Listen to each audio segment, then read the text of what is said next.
অনেক বিদেশি গণমাধ্যম এটিকে ফ্যাসিস্ট শাসকের শেষ পরিণতি হিসেবে উল্লেখ করেছে।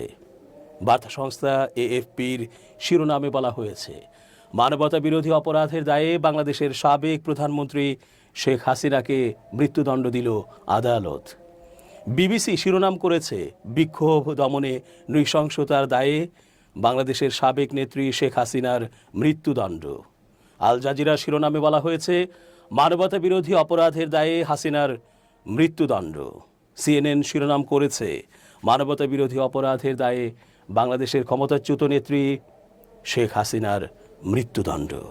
বার্তা সংস্থা রয়টার্সের শিরোনামে বলা হয়েছে, শিক্ষার্থীদের ওপর নির্যাতনের দায়ে বাংলাদেশের ক্ষমতাচ্যুত প্রধানমন্ত্রী হাসিনার মৃত্যুদণ্ড।